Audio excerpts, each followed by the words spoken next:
ఈరోజు మార్కెటింగ్లో నిన్న cost based pricing methods గురించి చెప్పుకున్నామండి. ఈరోజు demand based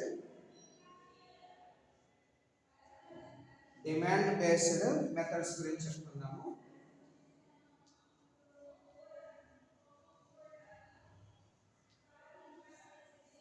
demand based method అండి, ఇది చాలా ఇంపార్టెంట్ క్వశ్చన్ అండి ఇది కూడా.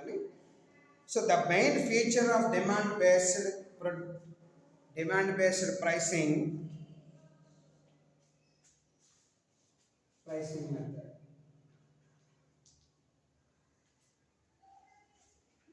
Okay. The main feature of demand based pricing is that profits can be expected independent of the costs involved but are dependent on demand. Okay. ఈ demand ఆధారిత ధరల విధానంలో ముఖ్య లక్షణం మనం చూసినట్లయితే వ్యయంతో సంబంధం లేకుండా లాభాలను ఆశించడం అనేటటువంటిది ఈ పద్ధతిలో మనం చూస్తామండి. అంటే ఇక్కడ వ్యయంతో ఏ విధంగా కూడా మనకు సంబంధం లేదు. ఇక్కడ ఉత్పత్తి వ్యయంతో కానీ ఇంకోటి కానీ మెటీరియల్ కాస్ట్తో కానీ మనం ఏమీ కూడా ఇక్కడ సంబంధం లేదండి. ఇక్కడ వ్యయంతో సంబంధం లేకుండా ఇక్కడ మనం ఈ లాభాలని ఆశించడం అనేటటువంటిది ఈ డిమాండ్ ఆధారిత ప్రైసింగ్ మెథడ్లో మనం చూస్తామండి. అయితే డిమాండ్ పై ఆధారపడి ఈ లాభాలు అనేటటువంటివి ఉంటాయి. అంటే ఈ ప్రాఫిట్స్ అంతా కూడా దేని మీద ఆధారపడి ఉంటుందంటే all profits are depending on demands. అదే మెయిన్లీ డిపెండింగ్ ఆన్ డిమాండ్స్. అయితే ఈ విధానము మనం కింద 3 పద్ధతులు అనేవి ఇక్కడ ఆచరణలో ఉన్నాయండి. Okay, but are dependent on demand. They are 3 methods under this category. అందులో ద ఫస్ట్ వన్ మేగడ తరకల పద్ధతి. Skim the cream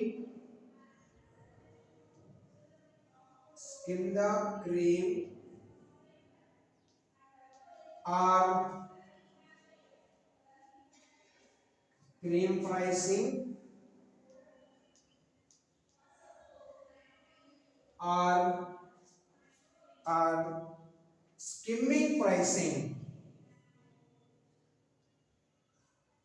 skimming pricing.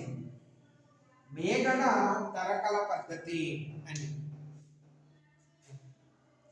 Okay, the main feature of this method is to charge very high profits and amass huge profits when the going is a good. This is possible in case of new product which is introduced for the first time. When a product is luxury item and is not very sensitive to pricing, the marketer can charge a very high price and make large sales before competitors enter the market with their own version of the same product. So అంతా మంచిగా జరుగుతూ ఉండేటటువంటి పక్షంలో ఎక్కువ ధరలు నిర్ణయించి అధిక లాభాలను సంపాదించడం ఈ పద్ధతి యొక్క ముఖ్యమైనటువంటి లక్షణము. అంటే ఎటువంటి లాభపోయిష్టము లేకుండా సంస్థల మీద ఎటువంటి బ్యాడ్ ఒపీనియన్స్ అనేవి లేకుండా ఉన్నప్పుడు అంతా మంచిగా జరుగుతూ ఉండేటటువంటి సందర్భంలో ఇక్కడ ఎక్కువ ధరలు ఇక్కడ నిర్ణయించి అధిక లాభాలని సంపాదించడం అనేటటువంటిది ఈ స్కిమ్మింగ్ ప్రైసింగ్ మెథడ్స్ వల్ల కలిగేటటువంటి ఉపయోగం అండి. ఈ పద్ధతి యొక్క ముఖ్య లక్షణంగా మనం చెప్పుకోవచ్చును. ఏదైనా నూతన వస్తువును ప్రవేశపెట్టినప్పుడు ఈ పద్ధతి సాధ్యమవుతుంది. అంటే ఏదైనా కొత్త వస్తువును ప్రవేశపెడితే ప్రతి వాళ్ళు కూడా ఈ పద్ధతి అనేటటువంటిది ఉపయోగించడం జరుగుతుందండి. వస్తువులు విలాసవంతమైనప్పుడు ధరలు సరైనటువంటి ముఖ్య కారణం కానప్పుడు, అంటే ఇక్కడ వస్తువు విలాసవంతమైనప్పుడు ఇక్కడ ధర అనేటటువంటిది ముఖ్యం కానప్పుడు మార్కెటర్లు పోటీదారులు తమదైన వస్తువులలో ప్రవేశించే లోపు అధిక ధరలు నిర్ణయించి ఎక్కువ అమ్మకాలు చేసుకోవడానికి అవకాశం ఉంటుంది. అంటే అంటే ఇక్కడ విలాసవంతమైనటువంటి వస్తువుల్ని మార్కెట్లో రిలీజ్ చేస్తున్నప్పుడు ఇక్కడ ధరల గురించి కూడా పెద్దగా పట్టించుకోలేనటువంటి సందర్భాలు ఉన్నప్పుడు, మార్కెట్లో పోటీదారులు కూడా ఇంకా తయారు కానప్పుడు ఇక్కడ ధరలు అనేటటువంటిది విపరీతంగా పెంచేసి అర్థమైందంటే తర్వాత మళ్ళీ ఎప్పుడైతే పోటీదారులు మార్కెట్లో తయారవుతారో ఆటోమేటిక్గా మనకి ఇక్కడ ధరలు అనేటువంటి తగ్గించడము మనం చేయవచ్చు అనమాట. మళ్ళీ న్యూ వెర్షన్ ఏదైనా మనకి దీనికి ఎగ్జాంపుల్గా మనం ఏం చెప్పుకోవచ్చు అండి, ఫోన్లు చెప్పుకోవచ్చు. ఆండ్రాయిడ్ ఫోన్స్ని మనం చెప్పుకోవచ్చు. ఫోన్లు కొత్తలో చాలా రేట్లుగా మళ్ళీ అమ్మడం అనేటంటే కొత్త వెర్షన్ కనిపెట్టడము, ఆ కనిపెట్టిన వెంటనే మార్కెట్లో దాన్ని రిలీజ్ చేసినప్పుడు దాని యొక్క ప్రైస్ చాలా ఎక్కువగా డిజైన్ చేయడం చేస్తారండి. ఎప్పుడైతే మార్కెట్లో అది కొంత అక్కడ కొనుగోలు చేసేటటువంటి వాడు ఫీచర్స్ చూస్తాడు తప్ప ప్రైస్ చూడండి. అది 30,000, 40,000, 50,000 అనేది కాస్ట్ చూడదు అనమాట. అంటే వాడికి అనుకూలంగా అటువంటి వస్తువు వాడి కావాలి అని కోరుకుంటూ ఉంటున్నప్పుడు అక్కడ ధరలతోటి సంబంధం లేదు, అక్కడ దానికి అయ్యేటటువంటి వ్యయాలతోటి సంబంధం లేకుండా ఉత్పత్తిదారులు తప్పకుండా దాన్ని ఏం చేస్తారంటే కొత్తగా ఆ వస్తువు మీద విపరీతమైనటువంటి ధర పెంచేసి మార్కెట్లోకి వదలడం అనేది చేస్తారు. ఎప్పుడైతే న్యూ వెర్షన్ మళ్ళీ ఈ పోటీదారులు దాన్ని మళ్ళీ తయారు చేయకుండానే వీళ్ళు ముందుగానే తయారు చేసి రిలీజ్ చేసి ఎక్కువ ప్రైస్ అమ్మి లాభాలు పొందడం అనేది ఈ స్కిమ్మింగ్ ప్రైసింగ్ మెథడ్లో మనం చూస్తూ ఉంటామండి. ఎప్పుడైతే పోటీదారులు దానికి తయారవుతారో దానికి ఆల్టర్నేటివ్ ఐటమ్స్ వచ్చేస్తాయో మళ్ళీ న్యూ వెర్షన్ వచ్చేట వరకు ఆటోమేటిక్గా కొద్ది స్టేజ్లో మళ్ళీ ఏమవుతాయండి, మొట్టమొదటి ఉన్న స్టేజ్కి కొద్ది రోజుల ధర ఎక్కువగా ఉంటుంది, తర్వాత వచ్చేటప్పటికి కొంచెం మళ్ళీ ఒక 6 నెలలు 7 నెలలు అయ్యేటప్పటికి ధర తగ్గించడం అనేటటువంటిది చేస్తారు. మనం చూస్తూ ఉంటాం మొబైల్స్లో ఎక్కువ ముందు 15,000తో లాంచ్ చేసినటువంటి ఫోను ఫస్ట్ ఒక 2-3 నెలలు పోయిన తర్వాత దాన్ని 14,000కి రావడము, దాన్ని 13,000కి రావడము, ఇట్లాగా డౌన్ ఫాల్ అవుతూ ఉండడం అనేది మనం గమనిస్తూ ఉంటాం. కారణం ఏంటంటే దానికి ఏదో ఇంకో కొత్త వెర్షన్ రావడం, లేదా 17.5 అనే దాంతో సెలెక్ట్ చేసింది అనుకోండి, ఇంకోటి 18 అనేటటువంటి వెర్షన్ బయటకు వచ్చేటప్పటికి ఈ ఫోన్ యొక్క ధర అనేటటువంటిది మళ్ళీ డౌన్ అయిపోవడం అనేటటువంటి జరుగుతుంది. కారణం ఏంటంటే మొట్టమొదటిలో మాత్రం ఇక్కడ వ్యయాలతో సంబంధం లేకుండా ధరలతో, ఇక్కడ ధరను ముఖ్యంగా కాకుండా విలాసవంతమైనటువంటి దాన్ని బయట రిలీజ్ చేయడం కోసము దీనికి అనేక రకాలైనటువంటి ఫీచర్స్ ఆపాదించుకుంటూ మార్కెట్లో రిలీజ్ చేయడం, దీనికి అప్పుడు కాంపిటేటర్లు కూడా తయారవకుండా ఉండడం అనేటటువంటిది ఈ స్కిమ్మింగ్ ప్రైసింగ్ మెథడ్లో మనం చూడవచ్చునండి. ఇక్కడ డిమాండే ధర నిర్ణయించడం అనేటటువంటి చేస్తాం. ఎందుకంటే కొత్త ఫీచర్స్ తోటి కూడా ఫోన్ లాంచ్ అయింది, చాలా బెనిఫిట్స్ కనబడుతున్నాయి దీంట్లో అని ఆ వ్యూయర్స్ ఎక్కువగా దాన్ని ఫాలో అవ్వడం, అనేక మంది దీన్ని ఎగబడి ఆన్లైన్లో కూడా వెయిటింగ్ మనం కొన్ని చూస్తూ ఉంటాం. ఏదైనా ఫోన్ బుక్ చేయాలని లేదంటే వెయిట్ చేయాలంటే ఒక 10 days పడుతుంది, లేదా 15 days పడుతుంది, లేదా 5 days పడుతుంది అంటూ మనకి చెప్తూ ఉంటారు. ఇలాంటి సందర్భాల్లో ఇక్కడ ప్రైసింగ్ అనేటటువంటి ఎట్టి పరిస్థితుల్లోని కూడా క్రైటీరియా కాదు. ఇక్కడ ధరలు విపరీతంగా పెంచేస్తారండి. అప్పటికి ఇంకా మార్కెట్లో పోటీదారులు తయారు కాదు. ఎప్పుడైతే పోటీదారులు తయారవుతూ ఉంటారో ఆటోమేటిక్గా ఇదే ఫీచర్స్ తోటి కొంత ప్రైస్ డౌన్లో మనకు లభ్యమవుతాయి మార్కెట్లో, ఇవి ఆటోమేటిక్గా కంపెనీలు వీటి ప్రైస్ తగ్గిస్తారు. బిగినింగ్లో మాత్రం తగ్గించండి. అదే మళ్ళీ న్యూ వెర్షన్ వచ్చేటప్పుడు మళ్ళీ దీని మీద ఆ రేట్ అలాగా మళ్ళీ ఇదే సేమ్ ప్రాసెస్ అక్కడ కొనసాగుతూ ఉంటాయన్నమాట. మొబైల్ ఫోన్స్కి మనం ఉదాహరణగా ఈ స్కిమ్మింగ్ ప్రైసింగ్ మెథడ్స్కి చెప్పుకోవచ్చును. సరే, అంటే ఎక్కువ అమ్మకాలు ఎప్పుడైతే పోటీదారులు రాలేదో, ఎప్పుడైతే డిమాండ్ ఉంటుందో ఆటోమేటిక్గా ఆ డిమాండ్ ఆధారంగా ఇక్కడ జరుగుతాయి. కాబట్టి డిమాండ్ ద్వారా అమ్మకాలు కూడా విపరీతంగా పెంచేసుకుంటారనమాట ఈ స్కిమ్మింగ్ ప్రైసింగ్ మెథడ్లో. ఓకే, నెక్స్ట్ పాయింట్ చూసినట్లయితే ఇక్కడ Deen and Joel give the following 4 reasons for choosing this method.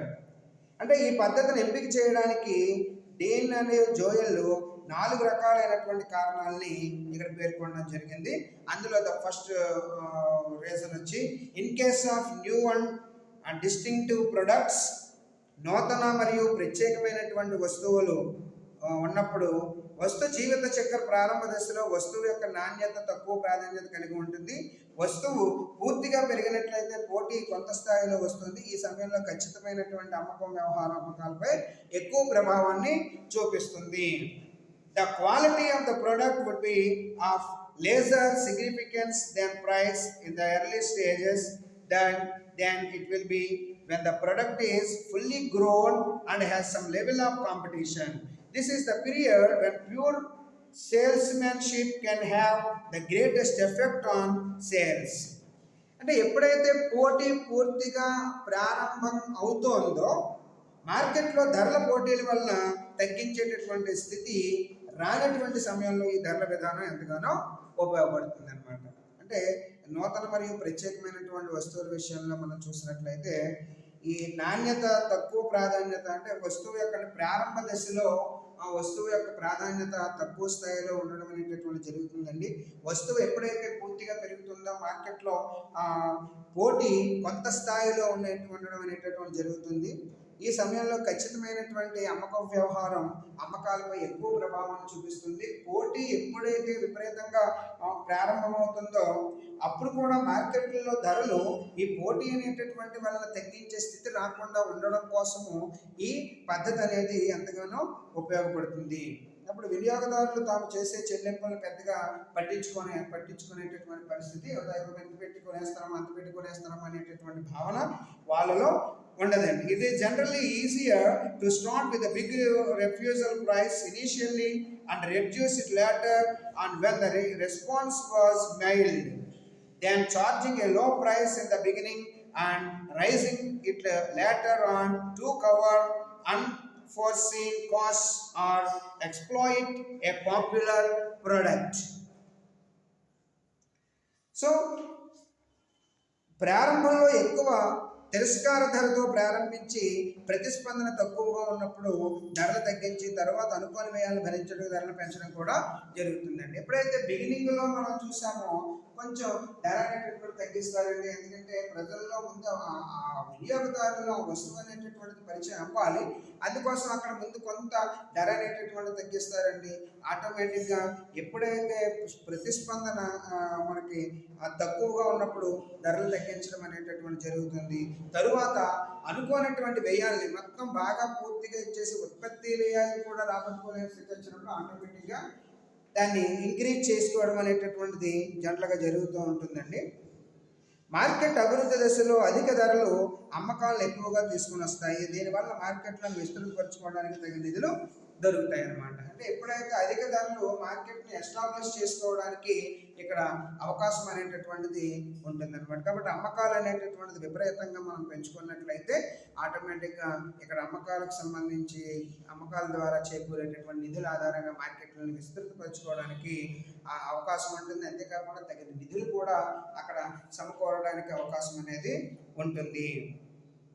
So it is high prices will frequently bring greater volume of sales in the early stages of market development.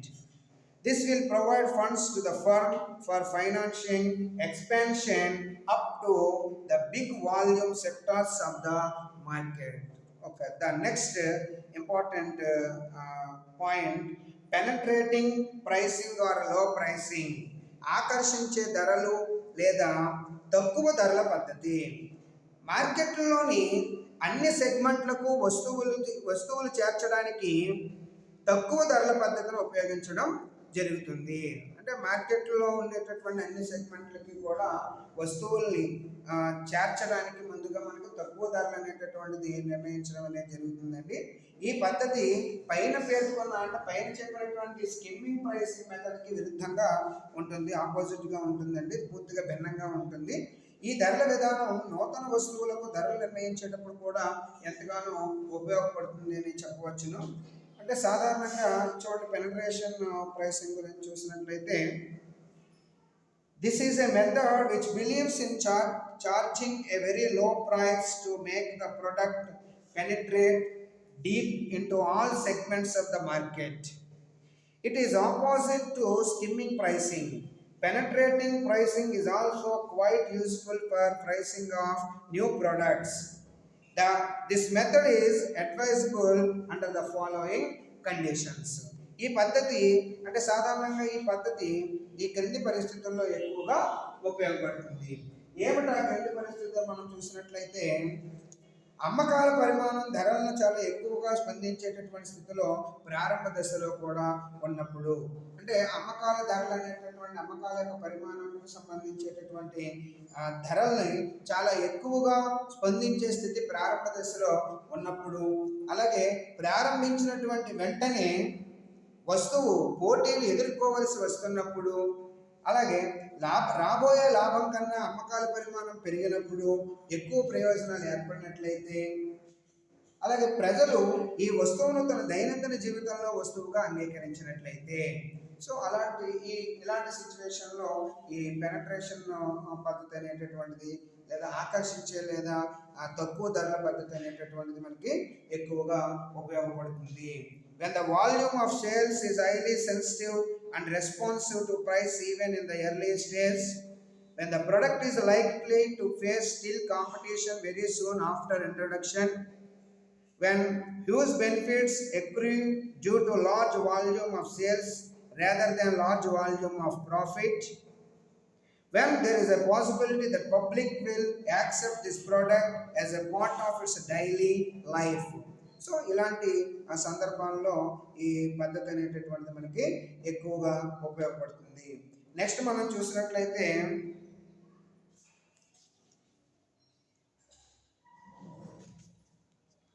వినియోగదారులు ఆమోదించే పద్ధతి, what the traffic and bear pricing. వినియోగదారులు ఆకర్షించేటటువంటి పద్ధతి అండి. ఈ పద్ధతిలో అమ్మకందారులు వినియోగదారులు అంగీకరించే ధర నిర్ణయించడానికి సాధ్యమైనంత వరకు ప్రయత్నిస్తారు. అంటే ఇక్కడ అమ్మకందారులు వినియోగదారులు అంగీకరించేటటువంటి ధర నిర్ణయించడానికి ఎక్కువ సాధ్యమైనంతగా ప్రయత్నిస్తారండి. ఎందుకంటే కారణం, బయట ఉత్పత్తిదారులు తయారు చేసేటటువంటి వస్తువులు కొనుగోలు చేసి వాడుకునేటటువంటి వాళ్ళ వినియోగదారులే కాబట్టి వాళ్ళు పూర్తిగా సంతృప్తి చెందడమనేటటువంటిది కావాలి. కాబట్టి వాళ్ళు కొనుగోలు చేయడానికి వీలుగానే ఇక్కడ ధర నిర్ణయం అనేటటువంటిది చేస్తారండి. అనగా వినియోగదారులు గరిష్టంగా చెల్లించడానికి ఇష్టపడే ధరను ఈ పైన పేర్కొనబడినటువంటి పరిస్థితుల్లో అలాగే ఇక్కడ చేయడం అనేటటువంటిది జరుగుతుంది. Hence the seller tries to fix the maximum price possible that is acceptable to customer. In other words, the seller fixes the maximum price which the customers are willing to pay for the product under the given circumstances. So these are the important demand based pricing methods and చాలా important question అండి ఇది. ఇందులో మళ్ళీ మనకి సెపరేట్గా ఈ skimming pricing method మీద కూడా మనకి క్వశ్చన్ని అడగడం చేస్తున్నారు. ఒకసారి కంపల్సరీగా చదువుకోండి. ఇక నెక్స్ట్ మనం చూసినట్లయితే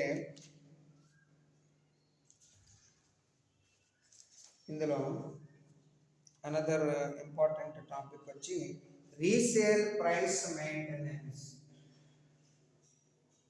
రీసేల్ ప్రైస్ మెయింటెనెన్స్.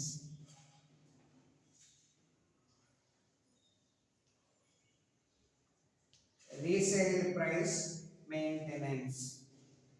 తిరిగి అమ్మే ధర కొనసాగింపు. తిరిగి అమ్మే ధర కొనసాగింపు దీని గురించి మాట్లాడుకుందామండి. Resale price maintenance.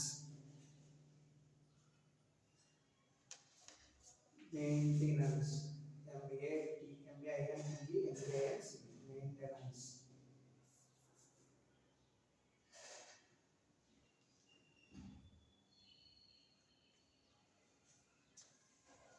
తిరిగి అమ్మే ధర కొనసాగింపు.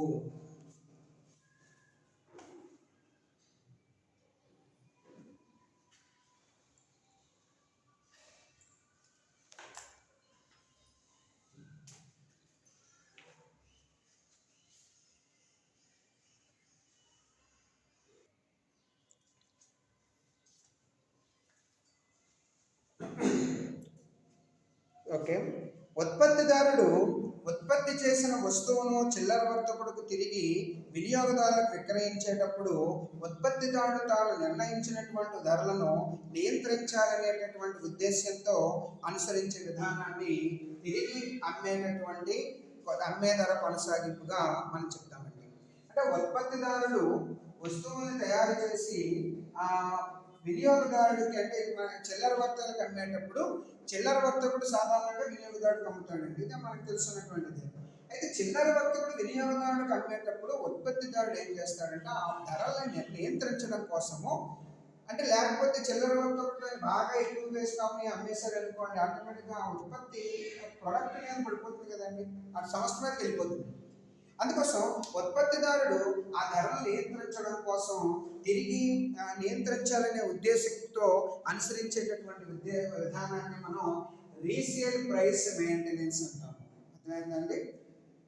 Resale price management is a policy adopted by a producer who wants to control the prices at which retailers may resell the producer's product, whereby the charges a price for his product to be sold by the retailer to the consumers.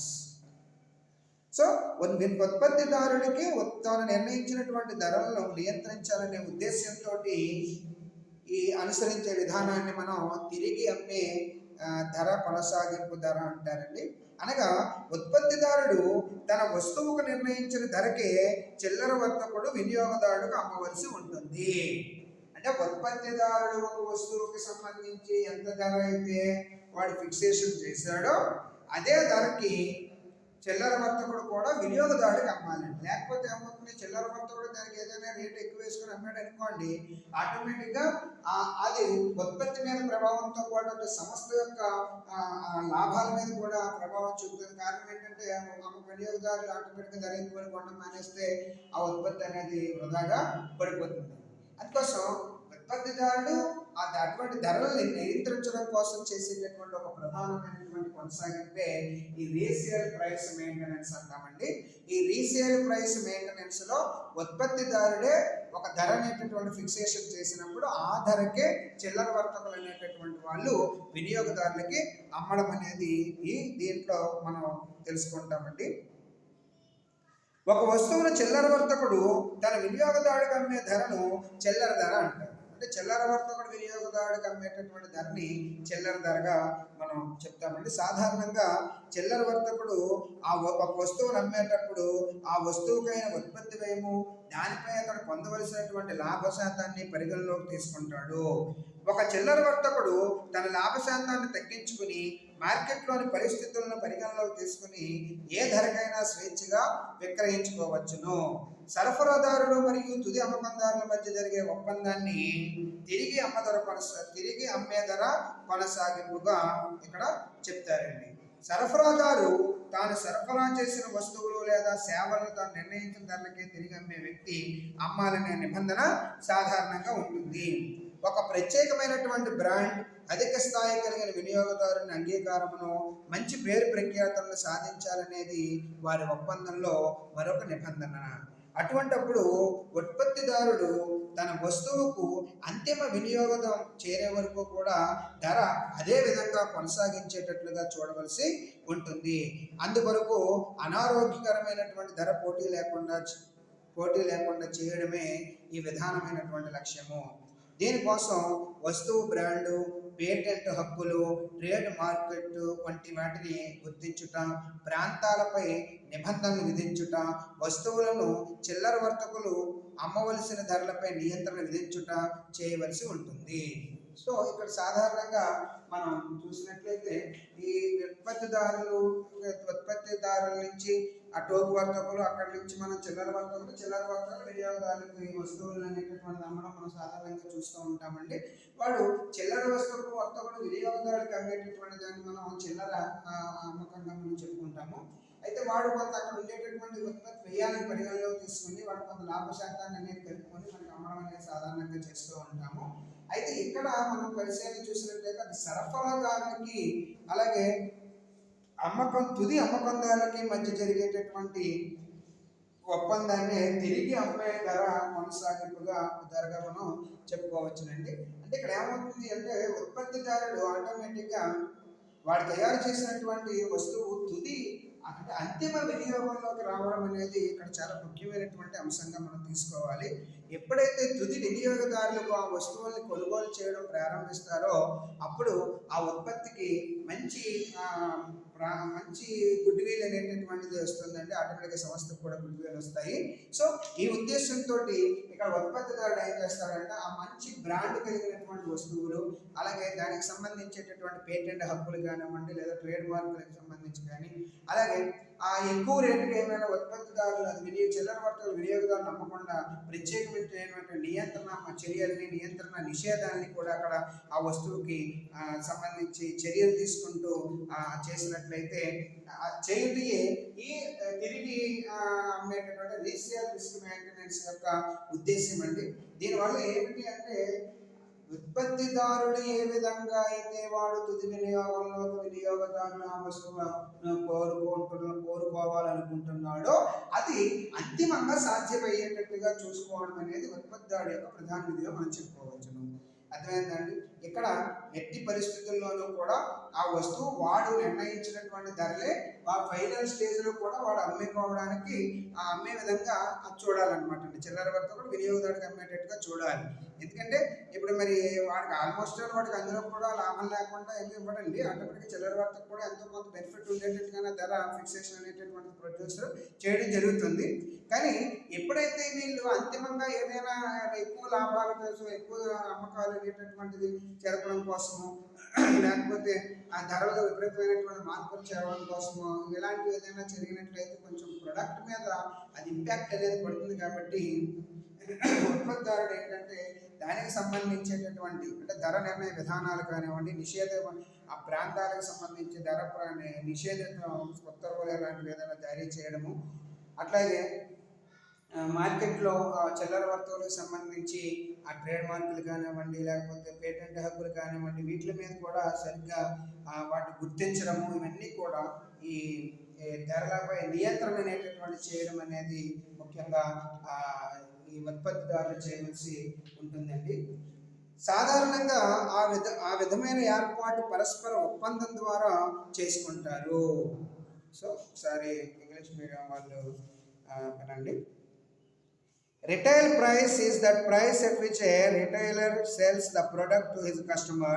Generally, a retailer sells the product considering cost plus his profit margin. By reducing his profit margin, a retailer is free to sell the product at any price considering market situations. The resale price maintenance is an agreement of a contract between the supplier and reseller.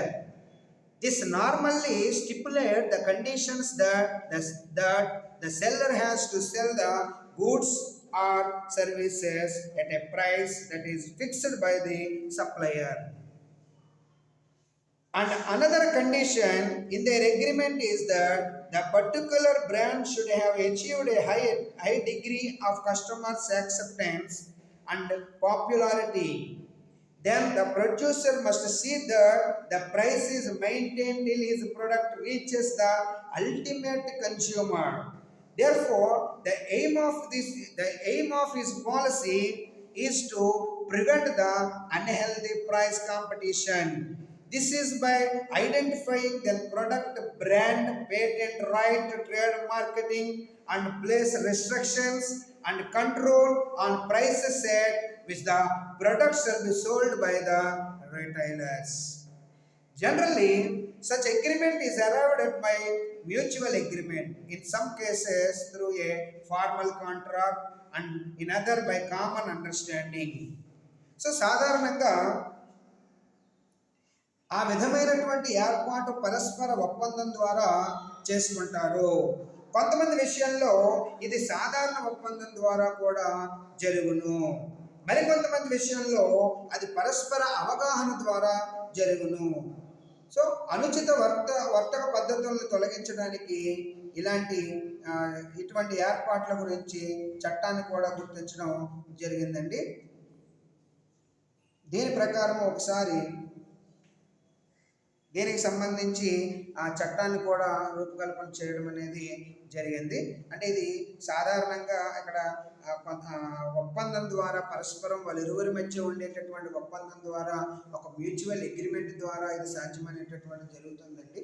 So generally such agreement such arrangement is arrived at by mutual agreement, in some cases through a formal contract and in others by common understanding.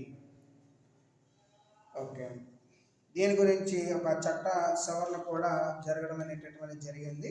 ఏదేమైనప్పటికీ కూడా ఉత్పత్తిదారుడు వాడు నిర్ణయించేటటువంటి ధరలకే ఆ మార్కెట్లో ప్రతి వినియోగదారుడు కూడా కొనుగోలు చేయాలి అనేటటువంటి నినాదంతో ఆ వస్తువుకి ఎటువంటి బ్యాడ్ అనేటటువంటిది రాకుండా ఉండడం కోసము, వినియోగదారులందరూ కూడా సంతృప్తిగా చెందేటటువంటి విధంగా ఉండడం కోసము, అట్లాగే మార్కెట్లో తనంటూ ఒక పొజిషన్లో తన వాటాను పెంచుకోవడం కోసము, అమ్మకాలను మరింతగా పెంచుకోవడం కోసము, తన సంస్థ యొక్క గుడ్డివేలు పెంపొందించుకోవడం కోసము ఈ ఉత్పత్తిదారుడు చిల్లర వర్తకులకి అనేక రకాలైనటువంటి ఆంక్షల్ని, అలాగే ఆ వస్తువుకు సంబంధించి పూర్తిగా ఒకే ధరకి అమ్మాలి, అంటే నేను ఏ ధర అయితే నిర్ణయించడం జరిగిందో ఆ ధరకే నువ్వు తిరిగి అమ్మాలి అనేటటువంటి దాన్ని ఇక్కడ మనం రీసేల్ ప్రైస్ మెయింటెనెన్స్ అని చెప్పవచ్చునండి.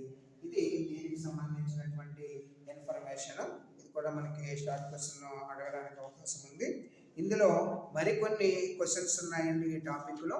అవి నెమ్మదిగా ఒక్కొక్క క్వశ్చన్లో మనం చెప్పుకుంటూ వెళ్దాము.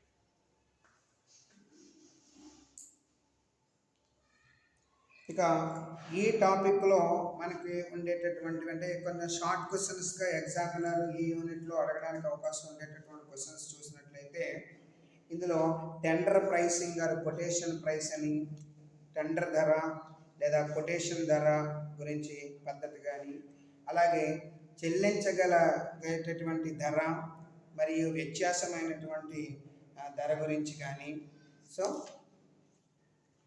దీన్నే మనం affordability based price or differentiated pricing గురించి కానీ, అలాగే reverse pricing and promotional pricing అని, రివర్స్ ధర మరియు ప్రోత్సాహకమైనటువంటి ధర గురించి కానీ, అట్లాగే ఇంకా లాస్ట్గా వచ్చే సైకలాజికల్ ప్రైసింగ్, మనస్తత్వ ధర. సో ఇవి కూడా మనకి తెలుసుకోవడం అనేది టాపిక్లో చాలా ఇంపార్టెంట్ అండి. ప్రైసింగ్ డిసిషన్లో మనకి అడగడానికి అవకాశం ఉండేటటువంటివి మనం ఇంకా చర్చించుకోవాల్సినటువంటి రేపు క్లాసులో వీటి గురించి మనం మాట్లాడుకుని నెక్స్ట్ టాపిక్లోకి వెళ్దామండి. ఇందులో మనం tendering price, tender or quotation price అండి, tender pricing or quotation pricing ఒకటి, అలాగే affordability based pricing and differentiated pricing అని, అలాగే reverse pricing and promotional pricing అని, అండ్ ఫైనల్లీ సైకలాజికల్ ప్రైసింగ్ అని. సో వీటి గురించి రేపు క్లాస్లో మనం డిస్కస్ చేద్దామండి. Okay, thank you.